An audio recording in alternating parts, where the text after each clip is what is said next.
Olá, muito bom dia. Obrigado por merecer a sua audiência e principalmente a sua companhia neste início de semana. E a gente começa esta edição do Noticidade Manhã com a movimentação do trânsito na região. E quem vai nos trazer as informações atualizadas ao vivo é a repórter Andréia Trevisan. Bom dia, Andréia.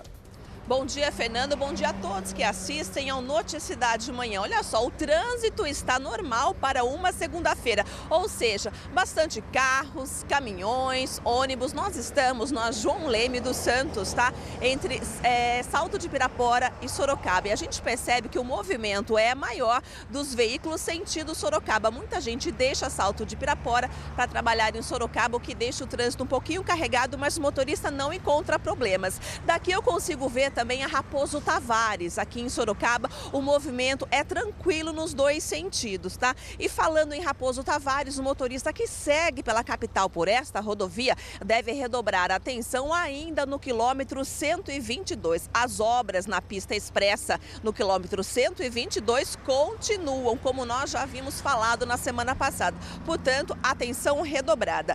Já para quem segue para a capital pelos sistemas Anhanguera Bandeirantes e Raposo Tavares, nenhum problema. Segundo a concessionária que administra os trechos dessas rodovias, o motorista pode seguir tranquilamente. E volta hoje o rodízio no centro expandido da capital. Não podem circular veículos com placas final 1 e 2. Quem insistir poderá ser multado no valor de R$ 85,12, além de 4 pontos na carteira. O horário é de manhã e à tarde. De manhã é das 7 às 10 da manhã e das 5 da tarde até às 8 horas da noite. Fernando, daqui a pouco eu volto falando sobre acidentes ao vivo com o tenente da Polícia Rodoviária. Ok, André, obrigado pelas informações. Inclusive, nós vamos falar agora de um acidente. O deputado estadual Celso Antônio Giglio, que já foi inclusive prefeito de Osasco, se envolveu em um grave acidente na Castelo Branco, em Porangaba. A esposa do deputado, Glória Giglio, infelizmente morreu.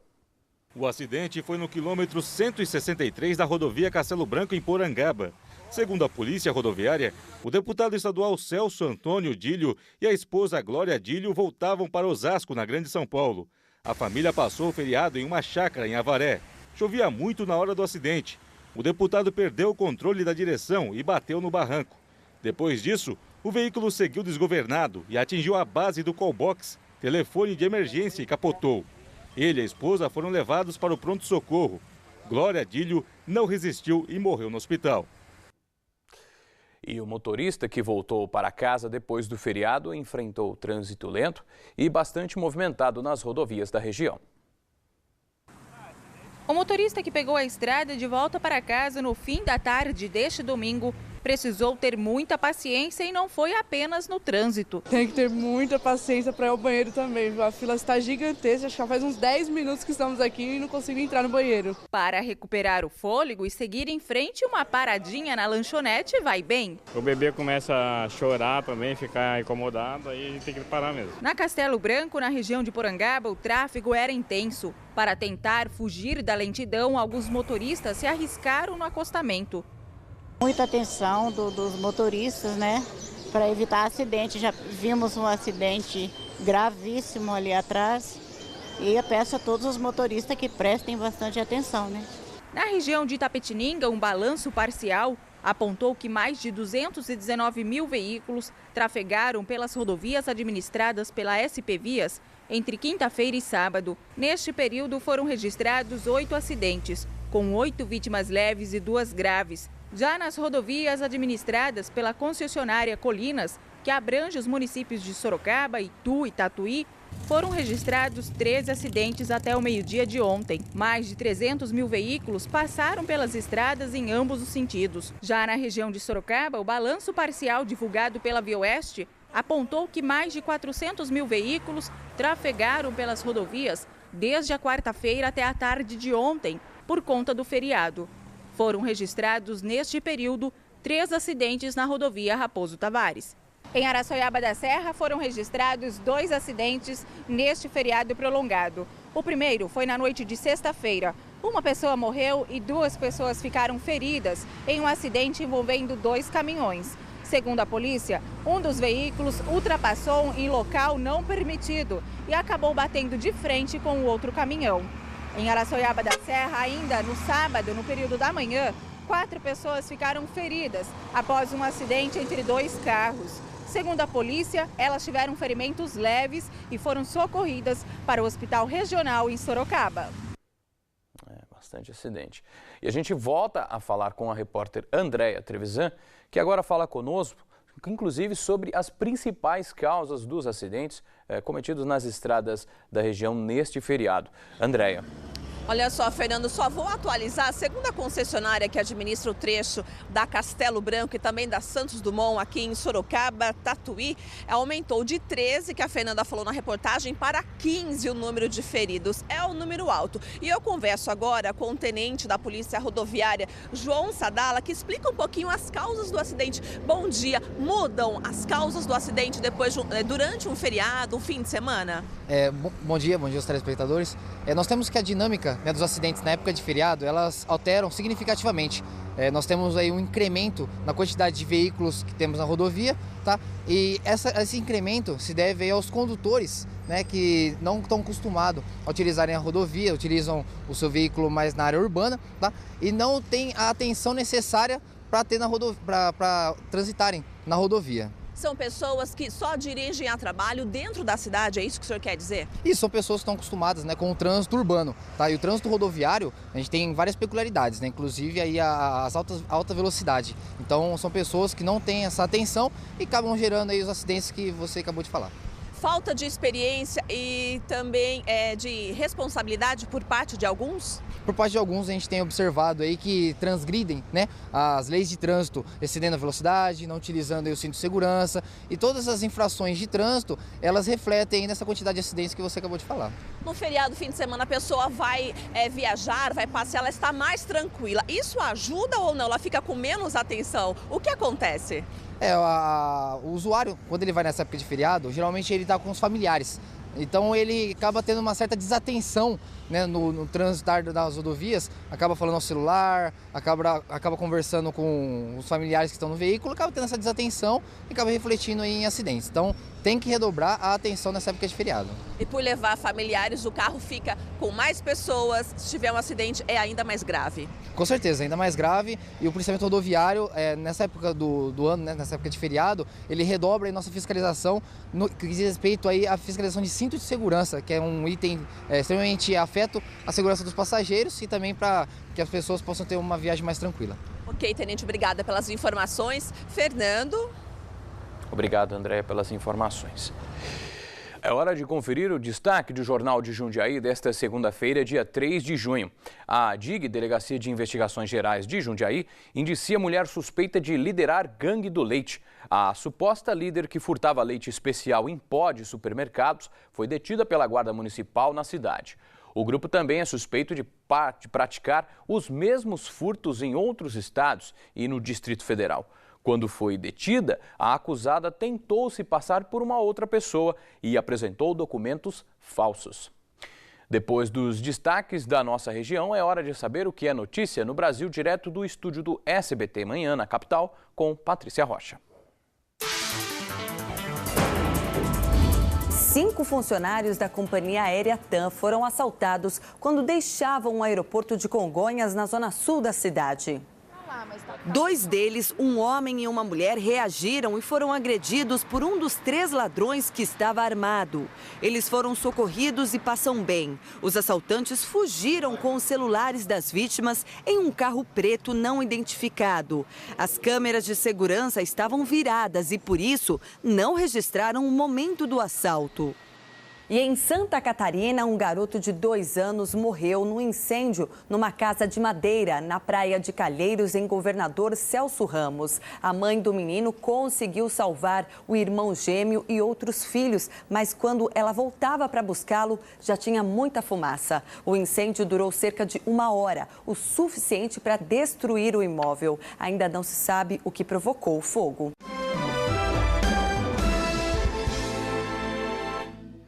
Um comerciante foi baleado durante uma tentativa de assalto na manhã deste domingo no bairro Alto, em Itu. Segundo a polícia, ele foi levado para o pronto-socorro da cidade, mas passa bem. Por enquanto, ninguém foi preso. Ainda em Itu, 4 homens foram detidos após uma perseguição com a polícia na Avenida Ernesto Fávero. Segundo as informações da polícia, o grupo teria roubado um comércio em Salto e depois fugiu. Os suspeitos bateram em outro carro e tiveram ferimentos leves e foram encaminhados ao pronto-socorro da cidade e, em seguida, levados ao 2º DP. A quadrilha foi encaminhada a uma cadeia da região. Em Itu também, outro homem foi baleado em uma tentativa de assalto no bairro Alberto Gomes. Segundo a polícia, o suspeito tentou roubar o carro e atirou contra a vítima, que foi atingida de raspão. O homem foi socorrido com ferimentos leves para o pronto-socorro da cidade. E um assaltante morreu durante um assalto a uma pizzaria no bairro Vila Rio Branco, em Jundiaí. Segundo a Guarda Municipal, ele invadiu o local armado. O proprietário reagiu e atirou contra o suspeito. O dono da pizzaria fugiu e ainda continua foragido. O caso está sendo investigado. Um dos traficantes foragido da Operação Dark Side, Marcelo Atier, foi preso. Segundo a Polícia Federal, ele é suspeito de participar de um esquema de extorsão e tráfico de drogas feito por uma quadrilha suspeita formada até por policiais. O traficante foi detido na casa onde mora em um condomínio, em Salto. Marcelo foi levado para uma cadeia da capital. A Operação Dark Side foi realizada em março deste ano. Parte da quadrilha foi presa em flagrante. Entre os detidos, 6 investigadores que trabalhavam no DENARC de São Paulo, além de um policial civil de Sorocaba. Um homem colocou fogo na própria casa durante o fim de semana em Sorocaba. Felizmente, ninguém ficou ferido. Na garagem, parte dos móveis queimados mostram o estrago causado pelo fogo. O incêndio foi na rua Áureo Arruda, no Júlio de Mesquita, em Sorocaba. Moradores do bairro contam que o jovem de 24 anos foi quem colocou fogo na própria casa. Ao ver a fumaça, Jorge, que trabalha em frente ao local, chamou os bombeiros. Eu percebi muita fumaça, barulho, né, quebrando lá dentro da casa. E daí eu fiquei preocupado, chamei o bombeiro e logo eles vieram e já resolveram o problema. Segundo os vizinhos, ele era usuário de drogas e estava sozinho quando colocou fogo na casa. Essas imagens, feitas por um dos moradores, mostram o trabalho dos bombeiros para controlar as chamas. De acordo com os vizinhos, o rapaz, identificado como Felipe, conseguiu fugir pulando o muro que fica no fundo da casa. Carlos conta que a atitude do jovem não é novidade. Ele fez um monte de coisa, ele andou arrebentando as paredes de noite aí, né? E eu falava para ele, não faça isso, né? Que você tá quebrando aí uma casa que a pessoa comprou. 2 homens foram presos por tráfico de drogas em Sorocaba. Segundo a Guarda Municipal, eles estavam em uma moto e passaram em alta velocidade no cruzamento das ruas Bento Manuel Ribeiro e Avenida General Carneiro. Foram encontradas mais de 300 porções de crack e aproximadamente R$90 com os suspeitos. Os 2 foram encaminhados ao CDP de Sorocaba.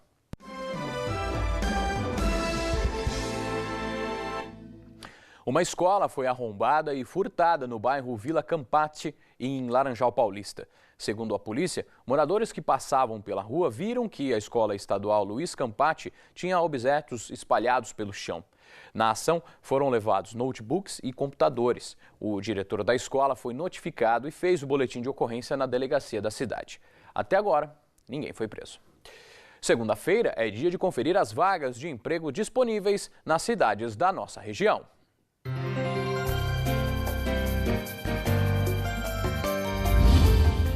Em Porto Feliz, há vagas para mecânico geral, agente de turismo, ajudante geral e auxiliar de enfermagem. O PAT fica no Paço Municipal, na rua Demar de Barros, número 340. O PAT de Salto oferece vagas para auxiliar de limpeza, auxiliar de vendas, instrutor de cursos e pedreiro. O PAT está localizado na rua José Revel, número 270. Em Várzea Paulista, há vagas para ajudante de limpeza, auxiliar de produção, ajudante geral e estoquista. O atendimento ao público do PAT é na rua José Dias de Castro, número 160. No posto de atendimento ao trabalhador de Itapetininga, há vagas para açougueiro, montador de móveis, operador de caixa e soldador.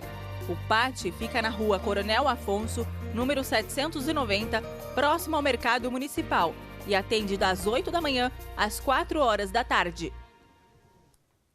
E por falar em trabalho, no quadro que mostra as atividades desenvolvidas por profissionais, hoje nós vamos conhecer a rotina de um artesão que só no Brasil somou mais de 8 milhões, segundo as informações do IBGE.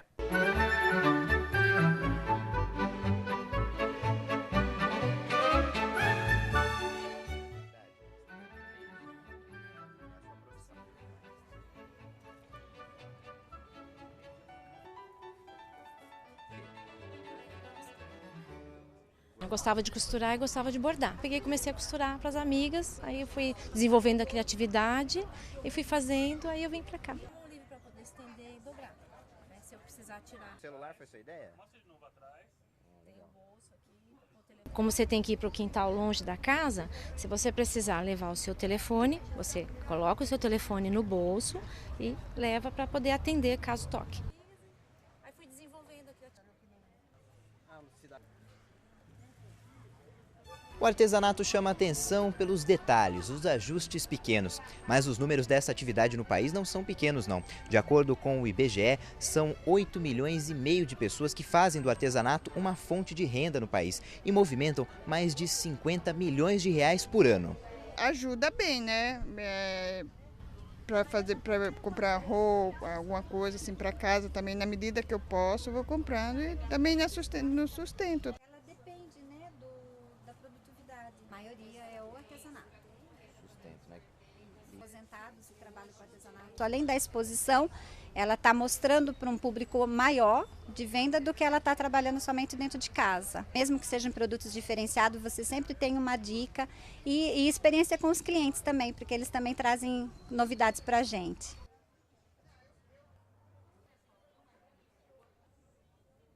Treino e dedicação, né? Com o tempo você vai pegando, a performance de como desenhar, de como fazer as formas. É questão do treino mesmo, você fazer aquilo que você gosta e treinar o que você gosta também.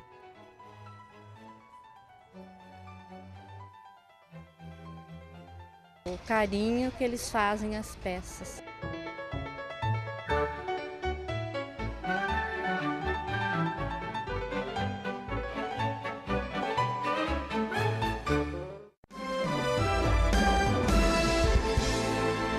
Nesta terça-feira é comemorado o Dia Mundial do Meio Ambiente. E começa amanhã também, em Piedade, a semana para comemorar a data. E quem traz os detalhes desta programação na cidade é novamente a repórter Andréia Trevisan. Estão programadas em Piedade atividades para todas as idades. Quem vai passar os detalhes para a gente é Fabiana da Silva Soares, que é a coordenadora do Meio Ambiente. Bom dia! O que a pessoa pode esperar a partir de amanhã? Bom dia. A partir de amanhã serão realizadas algumas oficinas com temas como compostagem, consumo consciente. Serão feitos gincanas para as crianças, né, com temas ambientais, reciclagem, e todas as atividades serão realizadas no Parque Ecológico. Criança, a partir de que idade pode participar? Porque vai ter oficina específica. Então, são oficinas para todas as idades. A gente vai começar com o primeiro ano, que são 5 anos, até 60 anos. Segue até quando? Até o dia 6. Ok, obrigada pelas informações. Fernando? Tá ok, André, obrigado. E a gente vai conferir agora outras atividades em comemoração ao Dia Mundial do Meio Ambiente em outras cidades da região. Em Jundiaí, a programação é realizada até o fim do mês. Hoje, no Paço Municipal, tem mostra de trabalhos artesanais feitos com materiais reciclados. A programação completa da cidade você encontra no site jundiaí.sp.gov.br. Em Sorocaba, na Praça Coronel Fernando Prestes, está montada a exposição de fotos e de animais empalhados. Quem visitar pode levar para casa mudas de árvores nativas. A programação está disponível no site sorocaba.sp.gov.br. O Noticidade Manhã fica por aqui. Outras notícias da região você acompanha logo mais à 13h com o Nolan Robertos no Manchetes Noticidade. E a gente encerra esta edição com imagens ao vivo da rodovia João Leme dos Santos, que liga Sorocaba a Votorantim. Um ótimo começo de semana para você e a sua família. Saúde e sucesso!